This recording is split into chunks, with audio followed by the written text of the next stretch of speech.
Bona nit, la nit. M'agradaria ser com un dels pares d'internet, en John Postel, que tingué el root server del DNS durant 30 anys a la seva oficina i al rebre la medalla de plata de la ITU, de la Unió Internacional de Telecomunicacions, reservada només pels caps d'estat, va pujar a l'escenari, va mirar a la dreta, va mirar a l'esquerra i va dir gràcies. Bé, ell ens va deixar una de les frases que procuro ensenyar i fer meves. Sigueu sempre liberals en el que accepteu i conservadors en el que envieu, referint-se a les comunicacions electròniques. Tal dia com avui, de fa 4 anys, vaig tenir el plaer d'estar aquí dalt i arriscar-me a innovar i a fer volar un dron, alguns ho recordareu, comandat per veu, amb les ulleres aquelles Google Glass que eren cool fa 4 anys, al Palau de Congressos i presentar-me un llibre sobre el resultat de la recerca que vaig iniciar l'any 94, quan a la majoria d'empresaris d'internet els hi sonava empresa neteges internacionals. I vaig culminar-ho a Stanford, a Califòrnia, convidat per en Vint Cerf, i on he tingut la sort de poder entrevistar 320 pioners durant més de 23 anys sobre els orígens reals d'internet. Fixeu-vos que en només 40 anys hem escrit una història que és totalment falsa. I no hi ha hagut guerres pel mig. No hi ha pensadors vençuts, no. Hem escrit una història d'internet que no té res a veure amb la realitat. I que se segueix, o pitjor, explicant en moltes universitats. Recentment he fet unes donacions a totes les biblioteques d'enginyeries de la UPC i us agrairé que em seguiu ajudant a difondre les veus i les idees dels creadors de la xarxa. Fixeu-vos en una petita cosa. Fa 10.000 anys, des de la invenció de l'agricultura, que com a homes ens hem dedicat a cultivar i a picar la terra. Fa només 200 anys que el 90% de la població, 90% de tota la població activa, es dedicava a l'agricultura. Actualment ho fem només un 2,6% dels humans. I em direu, en 200 anys es van perdre llocs de treball? Sí, tots. Tornarà a passar. Tot el que es pugui robotitzar es robotitzarà. I perdrem tots els llocs de treball, sí, tots. Passa alguna cosa? Sí, però hem de tornar a adaptar. Fixeu-vos que de 1910 a 1960 vam en només 50 anys substituir els 30 milions de mules i cavalls censats a tot el país per 5 milions de tractors, un factor 6. Amb 5 milions fèiem el mateix. És un factor multiplicador de la tecnologia. En Mateo Valero fa uns dies em va dir mira, l'any 98, recordeu que feia l'any 98, fa només 20 anys, el millor superordinador del món, del top 500, tenia exactament els mateixos megaflops que l'iPhone 8 de 2017 que alguns portem a la butxaca. Per tant, el superordinador d'ahir és l'ordinador que portem tots a la butxaca avui. I li seguim dient telèfon mòbil, malgrat l'app de mòbil ens gasta menys del 5% de la bateria, proveu, diàriament. Experimentareu com va de ràpid el canvi. Fa només 10 anys que es va inventar l'smartphone, una manera de disfressar un ordenador de mòbil, en forma de mòbil, i que ens ha canviat totalment les nostres vides. I en només 3 anys, de 1998 al 2001, Kodak, amb el 80% de la quota de mercat de revelats mundial, va desaparèixer al disfressar un ordinador en forma de càmera de fotos. Ara ens toca disfressar un ordinador en forma de cotxe. I us ben asseguro que això arribarà. Aparcava l'altre dia el meu cotxe híbrid a Menlo Park, a Califòrnia, i veig que dels 4 cotxes que hi havia al pàrquing hi havia el meu híbrid, que encara fa soroll i gasta gasolina, i 3 Tesles. Vaig dir, el món ha canviat. I el món canviarà. I està aquí. Fixeu-vos en un apunt. Es va tardar només del 1900 al 1913 a substituir tots els carros de cavalls per cotxes a les grans ciutats. Va anar tan ràpid que part de la població menys dinàmica encara els hi diu carros. La intel·ligència artificial ja és prou madura, com per ser emprada de manera no adequada i unes maneres que ni imaginem. Sintetitzant la veu de persones, podem crear vídeos.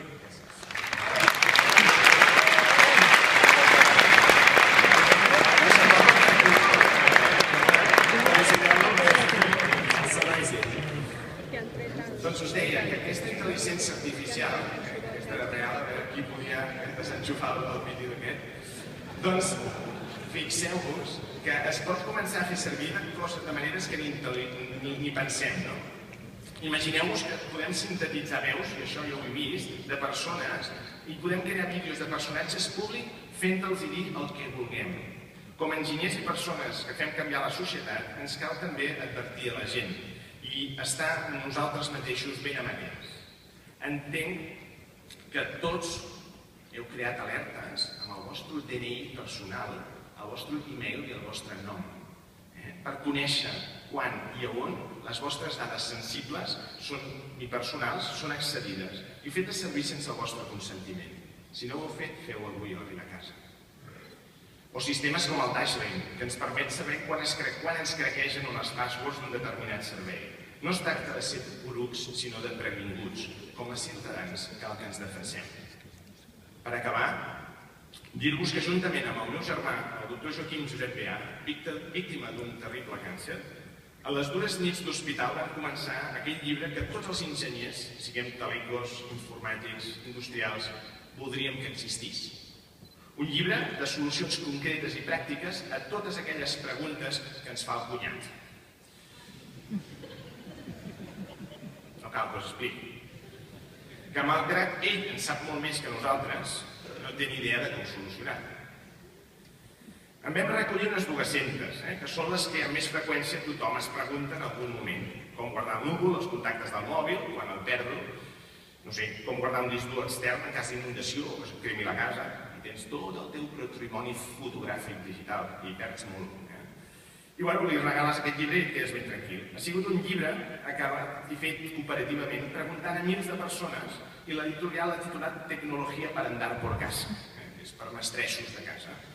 I després de 2 anys de curada edició sortirà aquest abril. Doncs bé, tal dia com demà, 23 de febrer de fa 2 anys, i després de fer tot el possible i 2 coses que fins aquell moment semblaven mèdicament impossibles, ens deixava el meu germà. Perdíem la batalla.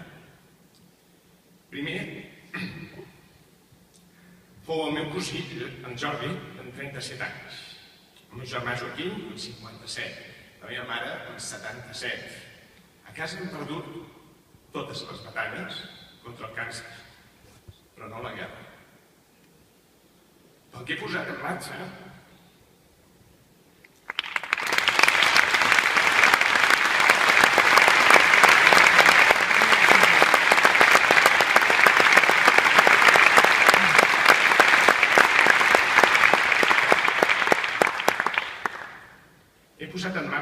una nova iniciativa anomenada Cancer Warriors, els guerrers contra el càncer. Un petit exèrcit de persones disposades a donar part del seu temps i que m'ajuden a combatre aquesta lacra. I aquest cop anirem a l'atac, no a la defensiva. El meu objectiu és ajudar i facilitar que com humans puguem cronificar el càncer. No pas curar-lo, cronificar-lo, com ho fem amb la diabetis. I serem els enginyers, els que de nou ajudarem a resoldre aquest problema, ara per ara, impossible, que s'està llegint com una epidèmia. Una de cada 3 dones tindrà un càncer a la seva vida. I si ets home, un de cada 2. Això no era així fa 100 anys. No sabem encara la pregunta a respondre, ni la fórmula, però sí que tinc ja els ingredients, que seran força bruta computacional, crowdfunding, internet, divulgació agradable i senzilla, Serious Games, ajut directe als investigadors, dinamització i networking entre ells. I em plantejo un període de 20 anys per fer-ho i per tirar-ho endavant. I us asseguro que no hi vaig sol. En poques setmanes ja som 200 Cancer Warriors. T'hi apuntes? T'hi apunto?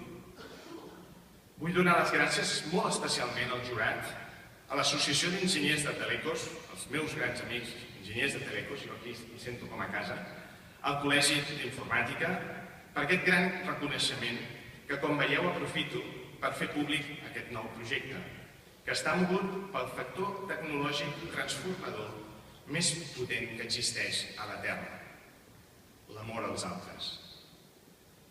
I vull dedicar-lo a una persona molt especial, el meu pare, en Joaquim Beà i Bosch, exemple de resiliència que acaba de fer els seus primers 90 anys. Per tu, pare. Gràcies.